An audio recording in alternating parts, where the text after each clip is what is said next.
A very good morning to all my dear students. आज की company law की class में हम बोरोइंग पावर्स कंटिन्यू कर रहे हैं। पार्ट 3 है ये आज जो हम पढ़ेंगे। Provisions regarding issue of debentures. Last class में हमने शेयर्स और डिबेंचर्स में क्या डिफरेंस होता है ये पढ़ा था। आज हम पढ़ेंगे कि जब डिबेंचर्स को इशू किया जाता है तो उसके क्या प्रावधान है। सबसे पहले power to issue debentures.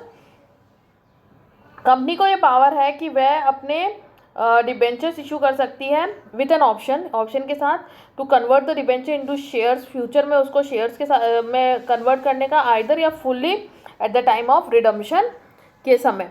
Second आता है no issue of debentures with voting rights. No company shall issue any debentures carrying any voting rights. कभी भी कोई भी डिबेंचर्स ऐसे इशू नहीं किए जाते हैं किसी भी कंपनी के द्वारा जिनको वोट देने का अधिकार होता है। नेक्स्ट है सिक्योर्ड डिबेंचर्स। सिक्योर्ड डिबेंचर्स में be issued by the company subject to such terms and condition as be prescribed. Secured debenture company issue कर सकती है जो कि सिक्योरिटी के अगेंस्ट होते हैं। Creation of debenture redemption reserve account. आप लोग कॉमर्स के स्टूडेंट्स हैं, आपको पता है रिडम्पशन रिजर्व अकाउंट क्या होता है। ये एक ऐसा अकाउंट होता है जिसमें जब हम फ्यूचर में रिडम्पशन करेंगे इनका डिबेंचर्स का, उस समय हम पैसा कहाँ से लाएंगे, तो एक हम पहले से ही एक अकाउंट बना के रखते हैं जिसमें कंपनी धीरे धीरे अपने जो प्रॉफिट होता है उस प्रॉफिट में से कुछ हिस्सा उसमें डालती रहती है उस अकाउंट में, और वो पैसा सिर्फ रिडम्पशन के काम में लिया जाता है। Appointment of debenture trustee. एक ऐसे व्यक्ति को अपॉइंट किया जाता है, एक या एक से ज़्यादा, जो कि डिबेंचर ट्रस्टी के नाम से जाना जाता है, और वो डिबेंचर होल्डर्स के जो राइट्स होते हैं उनको प्रोटेक्ट करने के लिए होता है। Payment of interest and redemption. Debenture के ऊपर इंटरेस्ट पे किया जाता है और उनको रिडीम करना भी ज़रूरी है, जो कि टर्म्स एंड कंडीशंस के अकॉर्डिंग किया जाता है। नेक्स्ट है enforceable contract to take up and pay debentures. अब a contract with the company to take up and pay any debentures of the company may be enforced by the decree of the specified performance। कि अब ये जो है enforceable contract है, अगर take up करने का या पे डिबेंचर्स को पेमेंट करने का, उसके अकॉर्डिंग अगर कोई भी स्पेशल परफॉर्मेंस अगर कर दी जाती है तो ये इन्फोर्स कर दिया जाएगा। नेक्स्ट है powers to prescribe procedures. Central government के पास पावर है to with respect of the issue of debentures कि जैसे पावर कैसी है, to prescribe the procedure for securing of issue of debentures, form of debenture, trust deed क्या रहेगा, और प्रोसीजर फॉर डिबेंचर होल्डर्स क्या रहेंगे, ट्रस्ट डीड से रिलेटेड उनकी कॉपीज़ कितनी होगी, और quantum of debenture redemption reserve required for कितना आपको क्वांटिटी बना के रखनी है, और इससे रिलेटेड जो भी मैटर्स है। नेक्स्ट आता है रिडम्पशन ऑफ डिबेंचर होल्डर्स।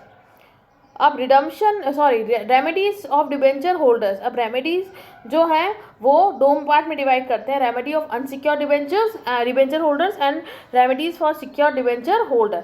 जो अनसिक्योर्ड डिबेंचर होल्डर्स हैं, ही में स्यू द कंपनी। कभी भी वो जो उसका प्रिंसिपल अमाउंट है, इंटरेस्ट अमाउंट है, वो उसके लिए कंपनी को स्यू कर सकता है, कंपनी के खिलाफ दावा कर सकता है। नेक्स्ट है after obtaining judgement if the company remains unpaid.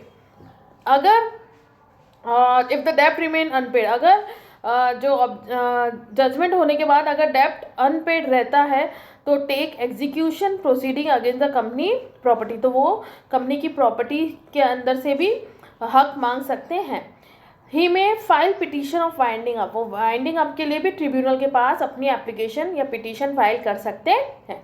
Next आता है remedies for secure debenture holders. तो ऊपर जो हमने 3 पॉइंट्स दिए हैं वो 3 तो यहाँ आएंगे ही, उसके अलावा 5 पॉइंट्स और यहाँ पर कवर होते हैं, जैसे exercise of power given to the debentures and trust deed. जो भी पावर्स दे रखे हैं डिबेंचर्स को वो एक्सरसाइज करे जा सकते हैं। Appeal to the court for appointment of receiver. जो रिसीवर है उसका भी अपॉइंटमेंट के लिए एक अपील करी जा सकती है। फॉर क्लोजर के लिए कहा जा सकता है। सेलिंग द प्रॉपर्टी के लिए वो डिमांड कर सकते हैं, या proving the balance on winding up. Winding up के लिए भी, जो अगर वाइंडिंग अप पे कोई बैलेंस बच जाता है तो ये उसमें से भी अपना हक मांग सकते हैं। Acceptance of deposits. डिपॉजिट्स क्या होते हैं? डिपॉजिट्स होती है जमाएं। डिपॉजिट्स जो हैं वो any receipt of money by way of deposits, जो कि डिपॉजिट्स के नाम से, या लोन या any other form by the company, जो कि कंपनी के द्वारा किया गया है, बट डज नॉट इंक्लूड, लेकिन वो किसी भी कैटेगरी ऑफ अमाउंट इंक्लूड नहीं करता है जो कि रिजर्व बैंक के अकॉर्डिंग किया गया हो। अब हम देखते हैं डिपॉजिटर कौन होता है। Depositor means any person of the company who has made a deposit with the company in accordance with the provision of section 73 subsection 2 of the act. और सेकंड आता है any person who has made a deposit with the public company in accordance with the provision of section 76 of the act, वो उसको हम बोलते हैं जमाए। Next है एक्सेप्टेंस ऑफ डिपॉजिट के जो प्रोविजन है, जो क्या क्या चीज़ें ध्यान में रखने की ज़रूरत पड़ती है। ये एक्सेप्टेंस ऑफ डिपॉजिट है, उसमें फर्स्ट पॉइंट आप देखेंगे एक्सेप्टेंस ऑफ डिपॉजिट के प्रोविजंस देख लेते हैं हम।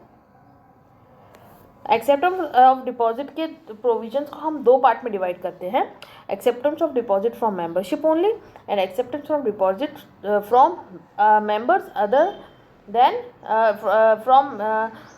Then members that is public से। ठीक है, तो पहला हम पढ़ते हैं acceptance of deposit from members कैसे होता है। उसके लिए स्पेशल रिजोल्यूशन पास करना ज़रूरी है अगर आप मेंबर्स से ले रहे हो। सेकंड आता है acceptance of according with the rules, जो रूल्स है उसके अकॉर्डिंग आपको करना है, रिजर्व बैंक की कंसल्टेशन के अकॉर्डिंग करना है, और जो मिनिस्ट्री ऑफ कॉर्पोरेट अफेयर्स हैं उन्होंने जैसे आपको रूल्स बनाए हैं वैसे आपको डिपॉजिट एक्सेप्ट करने हैं।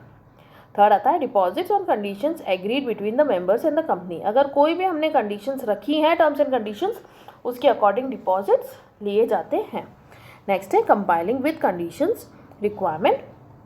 अगर कोई भी ऐसी कंडीशंस अगर या कोई रिक्वायरमेंट्स हैं, अगर कोई सर्कुलर है मेंबर्स के बीच में, या अगर उनको जो भी है जो सर्कुलर या कोई स्टेटमेंट उनको 30 दिन पहले पहुंचना चाहिए था, पता होना चाहिए था, तो वो सारी चीज़ें हमें ध्यान में रखनी पड़ती हैं। सेकंड होता है एक्सेप्टेंस ऑफ पब्लिक डिपॉजिट। पहला हमने पढ़ लिया फ्रॉम मेंबर्स से डिपॉजिट्स, और सेकंड हम पढ़ेंगे पब्लिक डिपॉजिट्स, जो कि हम हमारी नेक्स्ट क्लास में पढ़ेंगे। ठीक है, तो आज की क्लास के लिए हमारा डिपॉजिट्स में हमारा सिर्फ पब्लिक डिपॉजिट से जो एक्सेप्टेंस है वो बचा हुआ है। उसके अलावा हमने जो असाइनमेंट जो हमारा इस टॉपिक से रिलेट करता है वो है explain the provision regarding issue of debentures. जो इशू ऑफ डिबेंचर्स से रिलेटेड प्रोविजंस हैं, जो अभी हमने 8 प्रोविजंस पढ़े थे, कौन कौन से प्रोविजंस थे?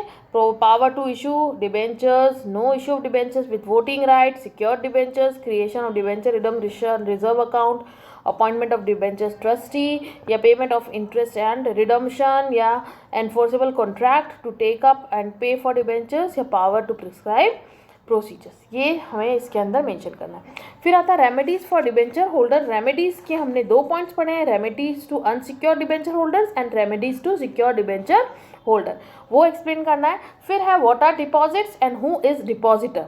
तो एक्सप्लेन डिपॉजिट किसे कहते हैं। डिपॉजिट वो जमाएं होती है जो कि डिपॉजिट के नाम से या लोन के नाम से या किसी भी तरीके से कंपनी के अंदर जमा करी जाती है, और जिसको कि रिजर्व बैंक को इट डज नॉट इंक्लूड, जो रिजर्व बैंक ने कैटेगरी सेट करी है वो इसके अंदर इंक्लूड नहीं होती है।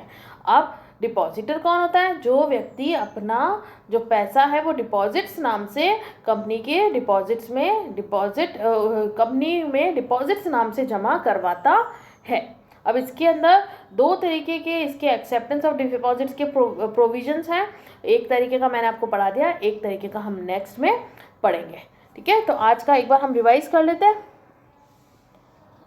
हमने पढ़ा था प्रोविजंस रिगार्डिंग इशू के 8 पॉइंट्स, फिर रेमेडीज पढ़ी थी हमने secure debenture holders and unsecure debenture holders की, फिर हमने डिपॉजिट्स क्या होते हैं, डिपॉजिट जमाएं क्या होती है वो पढ़ा है, डिपॉजिटर कौन होता है उसकी डेफिनेशंस पढ़ी है, acceptance of deposit from members only के जो प्रोविजंस हैं वो हमने पढ़ लिए, और आपको ये 3 क्वेश्चंस मैंने असाइनमेंट के रूप में दिए हैं। अगर आपको इसको करते time if you find any problem, तो आप सबसे पहले तो इस चैप्टर को अपनी बुक में से पढ़ेंगे, और कोई भी आपको कोई 1 वीक सीरीज़ नहीं लानी, आपको टेक्स्ट बुक से ही पढ़ाई करनी है, क्योंकि हो सकता है 1 वीक सीरीज़ में चीज़ें गलत हो।